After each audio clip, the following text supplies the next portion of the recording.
হরে কৃষ্ণ। রাধাষ্টমী ব্রত কবে এবং কিভাবে পালন করবেন, বাড়িতে কিভাবে সহজভাবে ব্রত পালন করতে হবে এবং বাড়িতে কিভাবে ভগবানের সেবা পূজা মহা অভিষেক করবেন, মধ্যাহ্নকালে সেবা পূজা মহা অভিষেকের যে বিধি নিয়ম এবং মন্ত্রাবলী আজকে আমরা প্রদান করব। তো এই বছরের ক্ষেত্রে রাধাষ্টমী ব্রত পালন করতে হবে 11 সেপ্টেম্বর 2024 বুধবার। সারা পৃথিবীর সকল স্থানেই ব্রত পালন করতে হবে 11 তারিখ বুধবারে। তো সকলে আপনারা রাধা অষ্টমী ব্রত সঠিকভাবে পালন করবেন এই ভাদ্র মাসের শুক্লপক্ষের অষ্টমী তিথিতে। এবং রাধাষ্টমী ব্রতের অনেক অনেক মাহাত্ম্য রয়েছে, পদ্মপুরাণ ব্রহ্মখণ্ডে উল্লেখ রয়েছে। আমরা সকল মাহাত্ম্য আলোচনা করেছিলাম, আমাদের গত আলোচনাটি নিশ্চয়ই আপনারা দেখেছেন। সেখানে আমরা রাধাষ্টমী ব্রতের মাহাত্ম্য কথা আলোচনা করেছি, কিভাবে ব্রত পালন করতে হবে এবং শ্রীমতী রাধা ঠাকুরানীর সংক্ষিপ্ত লীলা মহিমা আমরা আলোচনা করেছি। আজকে আমরা রাধাষ্টমী ব্রতের ক্ষেত্রে কিভাবে আপনারা বাড়িতে সেবা পূজা অভিষেক করবেন সেই দিকে আমরা বেশি আলোকপাত করব। কিন্তু প্রথমে আমরা সংক্ষেপে জেনে নিই যে এই ব্রত আপনারা কিভাবে পালন করবেন। তো এই ব্রতের ক্ষেত্রে অবশ্যই উপবাস ব্রত পালন করতে হবে, কমপক্ষে দুপুর 12টা পর্যন্ত উপবাস 11 তারিখ। এবং আগের দিন পর দিন অবশ্যই সংযম রয়েছে, অর্থাৎ যারা আমিষাহারী রয়েছেন সেক্ষেত্রে পুরো সপ্তাহ জুড়ে আপনারা আমিষ আহার বর্জন করবেন। এর কারণ হচ্ছে রাধাষ্টমী ব্রতের আগের দিন তো আপনারা অবশ্যই বর্জন করবেন, রাধাষ্টমী ব্রতের পর দিন হচ্ছে নবমী তিথি, আবার পরে রয়েছে পার্শ্ব একাদশী। ভারতে 14 সেপ্টেম্বর রয়েছে পার্শ্ব একাদশী। তো পার্শ্ব একাদশী ব্রতের আগের দিন পর দিন সব মিলে পুরো এক সপ্তাহ জুড়ে আপনারা যারা আমিষ আহারী রয়েছেন সেক্ষেত্রে আমিষ আহার বর্জন করবেন। আর যারা কৃষ্ণপ্রসাদ ভুজি বা নিরামিষ ভুজি রয়েছেন সেক্ষেত্রে কোনো কথাই নেই। তো রাধাষ্টমী ব্রতের আগের দিন রাত্র 11টা সাড়ে 11টার মধ্যে অন্নপ্রসাদ গ্রহণ করে দন্ত মার্জন করে নেবেন। আর 11 তারিখ উপবাস রয়েছে, কমপক্ষে দুপুর 12টা পর্যন্ত উপবাস। তবে কেউ চাইলে পূর্ণ দিবস উপবাস পালন করতে পারেন, অর্থাৎ সারা দিন রাতে উপবাস পালন করে পরদিন সকালে পালন করতে পারেন সূর্য উদয়ের পরে। আর বেশিরভাগ ক্ষেত্রে বেশিরভাগ ভক্তগণ কমপক্ষে দুপুর 12টা পর্যন্ত উপবাস পালন করেন, দুপুরে বিশেষভাবে ভগবানের সেবা পূজা আদি করেন, রাধা মাধবের মহা অভিষেক করেন এবং এরপর বিশেষভাবে ভোগ নিবেদন করে অন্নপ্রসাদ গ্রহণ করে পালন সম্পন্ন করেন। এবং এই যে দুপুর 12টা পর্যন্ত উপবাস, এটি কোন শাস্ত্রে রয়েছে? এই যে অর্ধ দিবস উপবাস, এটি কোন শাস্ত্রে রয়েছে? এই বিষয়ে অনেকে প্রশ্ন উত্থাপন করেন। তো এই সম্পর্কে আমরা শাস্ত্র প্রমাণ সহকারে আলোচনা করেছি এবং স্বয়ং নারদ মুনিকে উল্লেখ করেছেন এই উপবাস কীভাবে পালন করতে হবে, মধ্যাহ্নকালে বিশেষভাবে সেবা পূজা অভিষেক করার পর অন্নপ্রসাদ গ্রহণ করা যাবে কিনা, এই সম্পর্কে নারদ মুনি কি সিদ্ধান্ত প্রদান করেছেন সেই শাস্ত্র প্রমাণ আমরা কিন্তু গতকাল আলোচনা করেছিলাম, আমার চ্যানেলে রয়েছে, আপনারা দেখে নেবেন। তো এদিন আপনারা ব্রাহ্ম মুহূর্তে প্রাতঃ স্নান করবেন, ভগবানের মঙ্গল আরতি করতে পারেন, বেশি বেশি হরিনাম জপ করবেন, হরিনাম কীর্তন করবেন, ভগবানের সেবা পূজা অর্চনা আদি করবেন। যেহেতু উপবাস হচ্ছে আমাদের জন্য, কিন্তু সেই ব্রাহ্ম মুহূর্ত থেকে ভোরবেলা থেকেই ভগবানের সেবা পূজা, ভগবানের যে ভোগ নিবেদন যথারীতি চলবে এবং আপনার পরিবারের সকলে মিলে ভগবানের চরণে তুলসীপত্র পুষ্প অর্পণ করবেন। শ্রী শ্রী রাধা মাধবের শ্রীচরণ কমলে আপনারা পুষ্পাঞ্জলি অর্পণ করবেন এবং ভগবান শ্রীকৃষ্ণের চরণে তুলসীপত্র অর্পণ করবেন। আর মধ্যাহ্নকালে যেহেতু শ্রীমতী রাধা ঠাকুরানী আবির্ভূত হয়েছেন, তো সেই কারণে মধ্যাহ্নকালে বিশেষ পূজা মহা অভিষেক হয়ে থাকে, মহা আরতি এবং বিশেষভাবে ভোগ নিবেদন হয়ে থাকে। তো সেটি আপনারা বাড়িতে দুপুর 11টার দিকে শুরু করতে পারেন বা দুপুর 11:30টার দিকে শুরু করতে পারেন। অনেক মন্দিরে সকাল 10টা বা 10:30টার দিকে শুরু করা হয় এবং সেটি মধ্যাহ্নকালব্যাপী হয়ে থাকে, দুপুর 12টা 12:30 পর্যন্ত সেটি অনুষ্ঠিত হয়ে থাকে। এই দিনে আপনারা শ্রীমতী রাধা ঠাকুরানীর যে অষ্টকম রয়েছে, রাধিকা অষ্টকম, সেটি আপনারা পাঠ বা শ্রবণ করতে পারেন।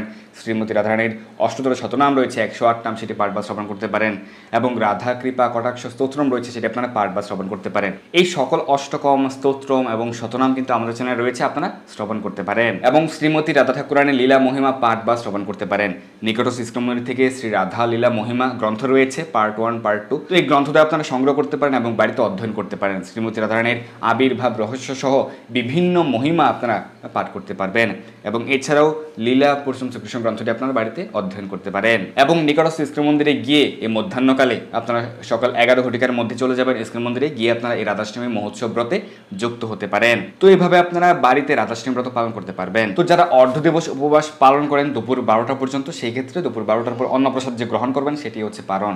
সেক্ষেত্রে রাতেও কেউ চাইলে কৃষ্ণপ্রসাদ, অন্নপ্রসাদ বা রুটির প্রসাদ গ্রহণ করতে পারেন। তো এখন আমরা আলোচনা করব বিশেষ পূজা অভিষেক বিধি। মধ্যাহ্নকালে আপনারা বাড়িতেই রাধা মাধবের চিত্রপটে বিশেষভাবে মহা অভিষেক করতে পারেন। তো এই মহা অভিষেকের যে বিধি আমরা কিন্তু জন্মাষ্টমী মহোৎসব ব্রতের পূর্বে কিন্তু আলোচনা করেছিলাম, সেভাবে আপনারা মহা অভিষেক করতে পারেন। তবুও আমরা সকল মন্ত্রাবলী এবং সকল বিধি প্রদান করছি।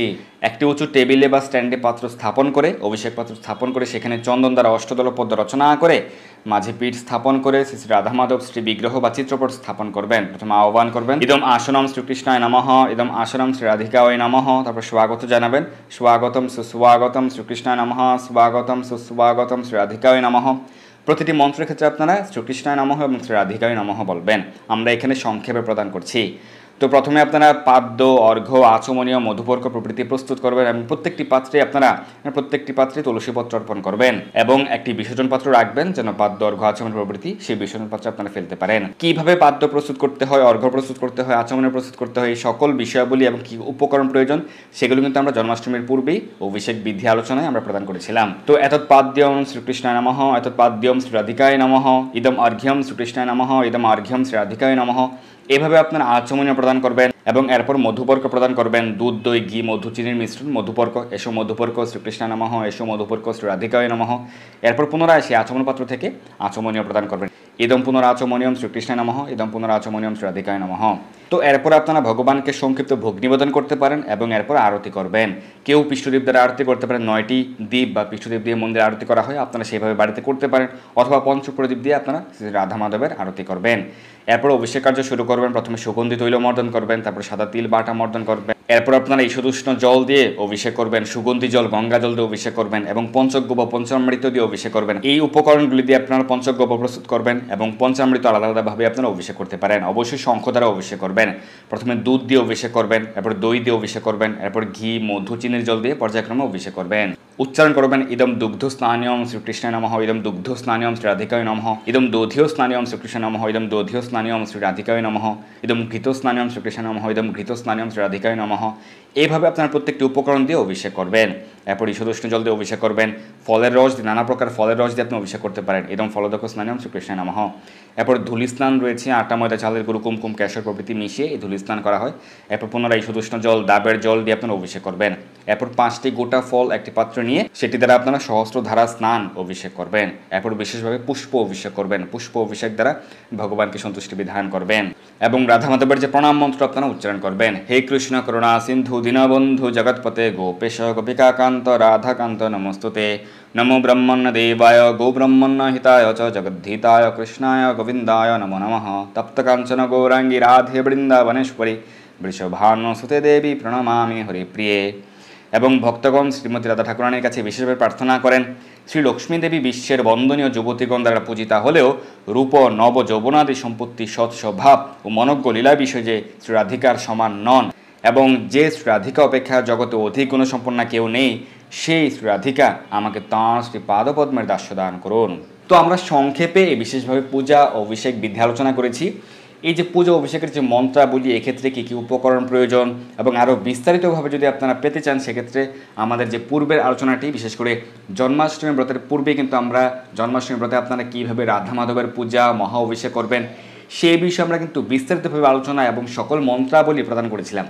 তো আপনারা সেটি দেখে নিতে পারেন, তাহলে আপনারা সকল মন্ত্রাবলী নিশ্চয়ই পেয়েছেন, যেহেতু আগের আলোচনাটি আপনারা অনেকেই দেখেছেন। তো নিশ্চয়ই আপনারা সেটি নোট করে রেখেছেন বা লিখে রেখেছেন। এভাবে আপনারাও এই রাধাষ্টমীতে রাধা মাধবের মহা অভিষেক করবেন এবং আপনারা বাড়িতে নানা প্রকার অন্ন, ব্যঞ্জন প্রভৃতি রান্না করে রাধা মাধবের প্রীতি বিধানের জন্য আপনারা শুদ্ধভাবে রান্না করে ভগবানকে ভোগ নিবেদন করবেন এবং রাধা মাধবের ভোগে অবশ্যই সেই নৈবেদ্যে তুলসীপত্র অর্পণ করতে পারবেন। তো আপনারা বাড়িতে সকলে মিলে এই রাধাষ্টমী ব্রত সঠিকভাবে পালন করুন এবং শ্রী রাধা মাধবের বিশেষ কৃপা লাভ করুন। আপনি নিজের ব্রত পালন করুন, আপনার পরিবার, পরিজন, বন্ধু বান্ধব সকলকে অনুপ্রাণিত করুন যেন এই রাধাষ্টমী ব্রত পালনের মাধ্যমে রাধা মাধবের সন্তুষ্টি বিধান করতে পারে, তাদের মনুষ্য জন্মকে সার্থক করতে পারে। ধন্যবাদ সবাইকে। হরে কৃষ্ণ। এই দুর্লভ মনুষ্য জন্মকে সার্থক করতে যুক্ত হন কৃষ্ণ ভাবনায়। আপনার সকল ধর্মীয় বা পারমার্থিক প্রশ্ন জানাতে যুক্ত হন আমাদের টেলিগ্রাম গ্রুপে, আর এই ভিডিওটি শেয়ার করে আপনার সকল বন্ধুদের কাছে পৌঁছে দিন। ধন্যবাদ সবাইকে।